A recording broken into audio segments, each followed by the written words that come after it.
Look at me. Just because you do something nice for someone doesn't mean that they have to do it back. If you go in with this mindset of, I did this to you, now you have to do this for me, you have to repay the favor, you're going to screw up all of your relationships and all of your friendships so gloriously. And guess what? It's going to be all your fault. Now, I was watching this seminar by Jocko Willing on his YouTube channel, and he was saying, like, when he was in the Navy SEALs, there were certain officers that his platoon, the soldiers around him, would just respect, and they would just do everything for him. They'd go over and above for him. And in the same platoon, there's going to be officers that they don't respect, they hate with their guts, and they wouldn't do anything for them. It would make their lives so harder. And in the same seminar, he was saying, if one of my friends called me up and said, oh, I need 20 G's in a car, bring a shovel, you would just go. You would just turn up because you hold authority over the people that care about you, and you would just do it naturally to an extent, and it's default. So if a friend asked you to do something, you wouldn't be like, oh, will he do something for me in the future? No, you just go and do it. Of course, you'd ask for your 20 G's back, but you wouldn't hold that over their heads. See, have you ever had one of those friends where, like, you would go out and they would just buy you food, right? Because they're buying everybody else food, they would just buy you food as well. And you don't keep count of what the prices were, what the dollar, what the pounds, what the cents were exactly, so you would pay them back. Next time you went out, you would just buy something similar in value for them. It would just be this vague approximation. And this is what real friendships look like. When you do something for someone and expect something in return, you are starting that relationship, you're starting that friendship off on a dissatisfaction on the get-go. You are hoping that they will do something back for you. And no one wants you to be nice to them. No one wants you to be fake nice to them. They want you to be real. They want you to express how you feel and what you feel and be real and truthful to their face. And you will see this clearly when it comes to friendships. The friendships that you're real in, the friendship that you're truthful in, and you have no reservation, you have no, I'm going to keep count of what I did for them just so they do it back for me. These friendships, you will feel significantly more connected. You will feel rewarded. That's the kind of relationships where you're like, I feel at home. And this doesn't simply apply to things where you do fiscally, right? When it's financial or when it's like favors. This applies to the way you conduct yourself. If you go in thinking, oh, I'm going to be super nice to them so they accept me. I'm going to be super nice to them so they make me their friend.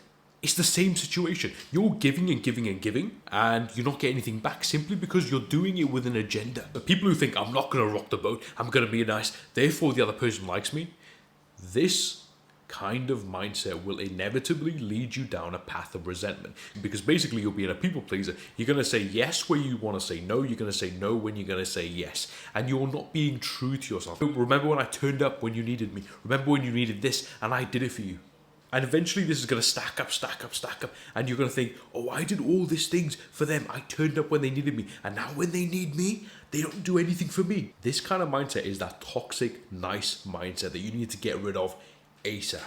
And when they don't do things for you, because surprise, surprise, you're doing everything for them and you're just contributing their lives and you're not demanding anything back with that toxic mental game that you're playing, it's going to drain you, obviously. And people see this and they sense that you have an agenda, and therefore they're going to distance yourself from you. They're going to say, okay, this doesn't really feel normal. This doesn't really feel like it's that rewarding. It's a relationship dynamic which feels weird. So they're going to naturally distance themselves from you.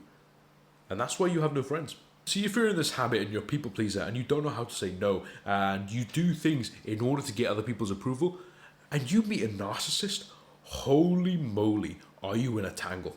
Pray that you do not meet a person that is narcissistic, because they're going to keep using you and using you and using you and constantly drain you because they have narcissistic personality disorder. Not narcissism in the sense that we teach it, where you are arrogant and you are prideful, but people who have narcissistic personality disorder, and trust me, there are so many people out there that embody this kind of mental condition. You meet this kind of person, they're going to drain you dry. Because you're constantly feeding their ego. And this is a self-destructive habit. Your life is going to be destroyed so quick, and I'm here to snap you out of it. You being nice is you being manipulative, and it's not even the strong manipulative that we look up to, right? Like the CEOs and the politicians and the playboys. These guys use strong manipulation, coercion, and mental game tricks in order to get what they want, which is disgusting anyway. But now you're weak and you're manipulative, which is basically disgusting plus disgusting. And we inevitably get away with it in today's society so much, and that's become ingrained as part of our lives simply because we're raised in such a society where we have to be politically correct. We can't really speak our minds. If we do, we lose our jobs, we get ostracized from communities, right? There are social consequences to being real. And when you speak your mind, the horde attacks you. And there's so many men raised in this generation, including me, including a lot of my friends, including maybe even you.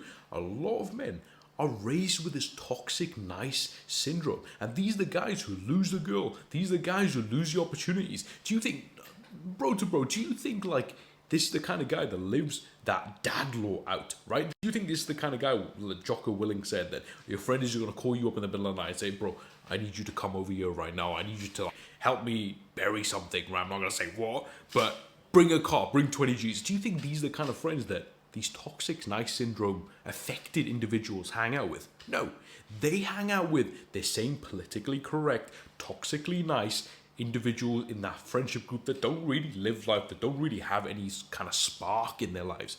And it's such a waste. You are not accumulating that dad law, those adventurous masculine lifestyle and memories that you can share to your sons and grandsons.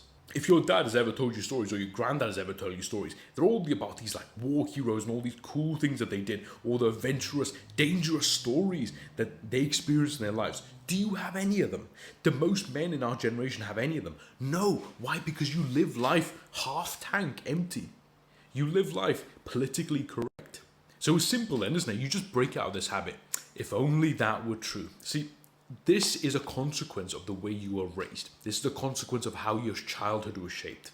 Often toxic, nice guys, right? Or people, not even guys, like anyone who embody this toxic nice syndrome, this manipulative kind of weak mindset, these guys were often neglecting their childhood, right? Their parents were too busy with their jobs, or their school system was overtly politically correct, and they weren't really allowed to express themselves. They weren't really allowed to learn from their mistakes. They didn't have those adventures.